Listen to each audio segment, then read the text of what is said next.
Olá! Hoje vamos falar sobre a chegada da família real e a emancipação política do Brasil. Já sabemos que a vinda da família real está ligada ao bloqueio continental que Napoleão Bonaparte empregou aos países, do qual impedia esses países da parte da Europa de negociar com a Inglaterra. Mas também já sabemos que Portugal não respeitou o bloqueio e, como punição, Napoleão mandou invadir o seu território. Então, Dom João, para evitar sua total submissão, juntamente com mais 15 mil pessoas, resolveu então embarcar para o Brasil, que com o apoio de frotas inglesas conseguiram chegar em Salvador, na Bahia, em 22 de janeiro de 1808. Depois disso, eles desceram rumo ao Rio de Janeiro, onde transformou-se em um centro político e econômico do Império Português. Ali, eles estabeleceram uma aliança com a elite de São Paulo e do Rio de Janeiro, através de duas formas.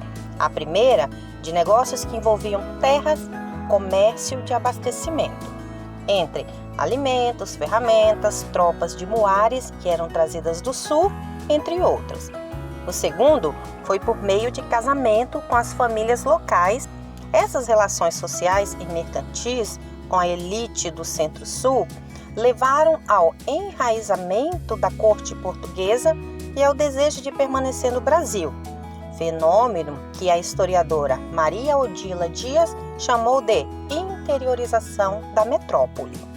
Dentro disso, o Brasil também foi beneficiado porque Dom João ordenou a abertura dos portos brasileiros e um comércio com outras nações amigas. Para o Brasil, essa abertura significou o fim do exclusivo comercial metropolitano, isto é, do controle do comércio do Brasil pelos portugueses, e a liberdade de comércio com outros países.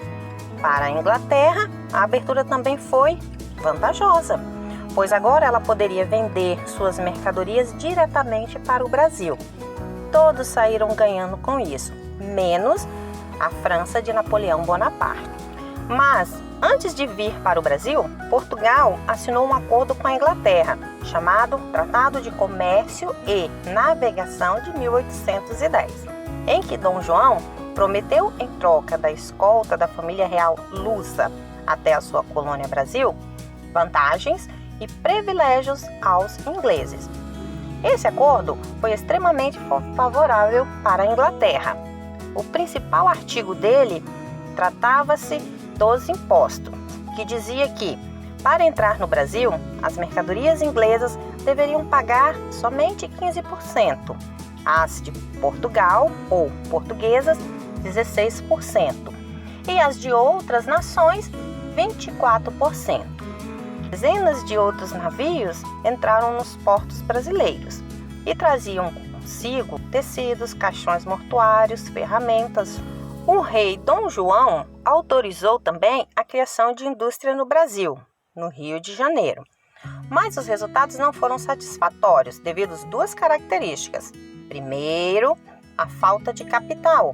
Segundo, a dificuldade de concorrer em preços e qualidades com produtos estrangeiros.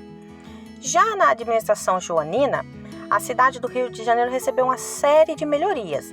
Sua área foi ampliada, abriram-se vias públicas para facilitar a circulação de pessoas e mercadorias, as casas ganharam janelas envidraçadas que permitiam a entrada de luz.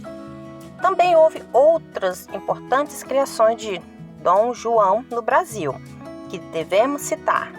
Por exemplo, em 1808, ele trouxe para o Brasil a imprensa régia, que publicou o primeiro jornal no Brasil, chamado de A Gazeta do Rio de Janeiro.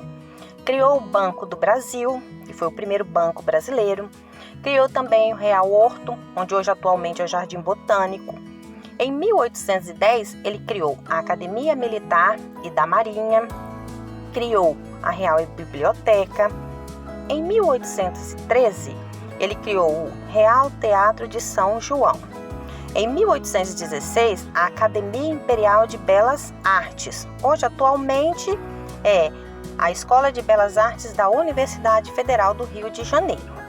E em 1818, o Museu Real, onde hoje, atualmente, é o Museu Nacional da Universidade Federal do Rio de Janeiro. Também, em 26 de março de 1816, no Rio de Janeiro, aportou uma missão artística francesa, onde nela continha um grupo de professores, arquitetos, músicos, escultores e pintores, entre os quais estavam os pintores Nicolas Antoine Taunay e Jean-Baptiste Debret.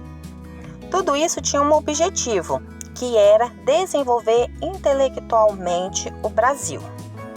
Com essas melhorias, o Rio de Janeiro passou a ser visto como centro de poder e passou a oprimir as demais províncias, pois para bancar tudo isso, os habitantes das terras brasileiras teriam que pagar cada vez mais impostos, o que gerou uma insatisfação generalizada no país.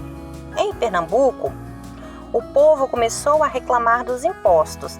A população criticava o controle dos portugueses sobre o comércio varejista e a preferência dada a eles quando havia promoção de militares.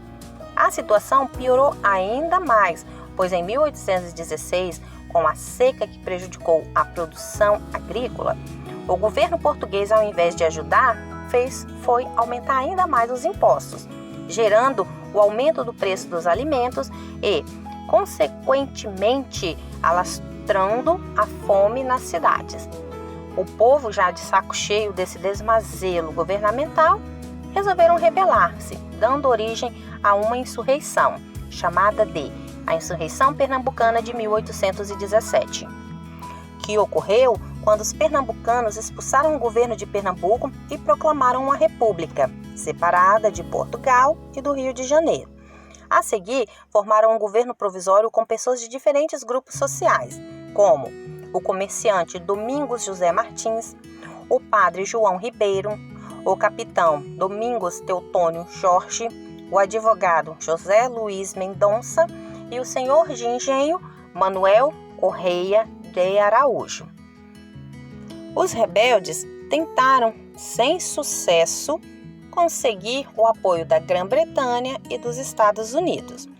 No entanto, o novo governo de Pernambuco tomou medidas. Por exemplo, primeiro, ele criou uma bandeira própria para Pernambuco. Segundo, ele aboliu vários impostos. Terceiro, aumentou o salário dos soldados. Quarto, adotou a liberdade de imprensa e tolerância religiosa, embora a religião católica continuasse sendo oficial. No entanto, em Pernambuco, as pessoas poderiam professar a religião que eles quisessem.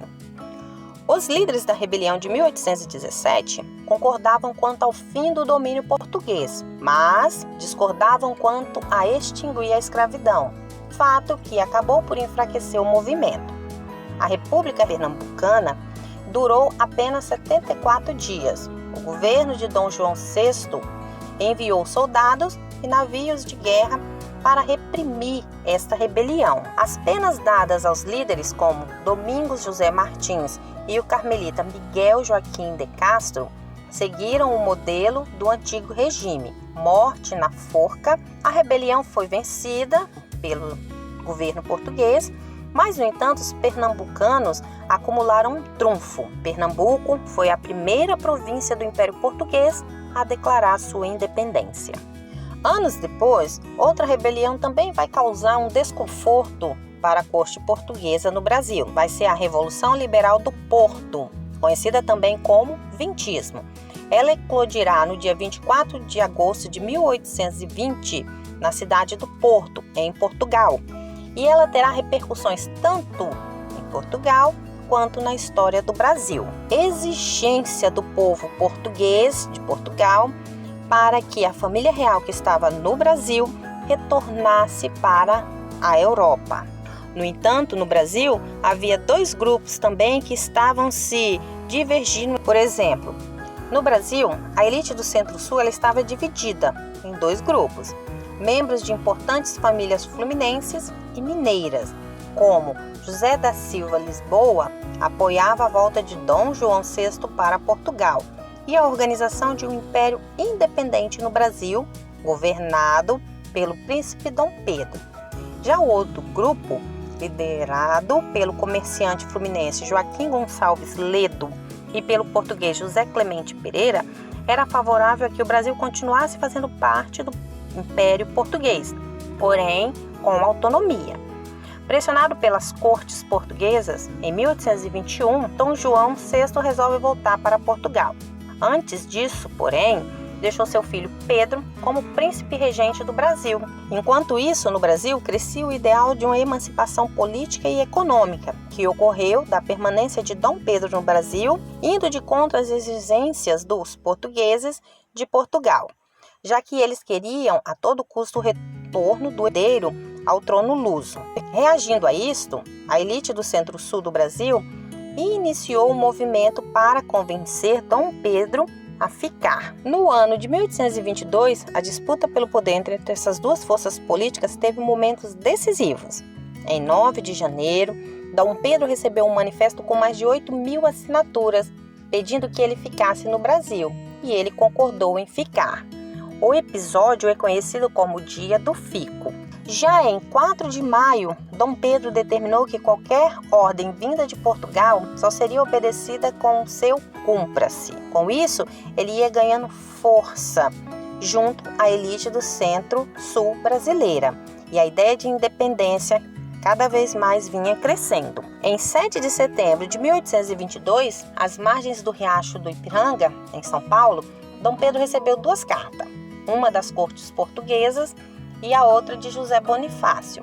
A carta da corte anulava todos os decretos que Dom Pedro havia feito no Brasil e ainda ameaçava fazê-lo regressar à força. Seu objetivo era que o Brasil voltasse a ser colônia. Já a carta de José Bonifácio dizia que ou Dom Pedro voltava para Portugal como prisioneiro da corte ou proclamava a independência. Dom Pedro, então, óbvio, escolheu romper com Portugal, fato conhecido como Grito do Ipiranga. E o Brasil conseguia assim, então, sua emancipação política, que foi liderada pela elite do Centro-Sul, sobretudo São Paulo, Rio de Janeiro e Minas Gerais.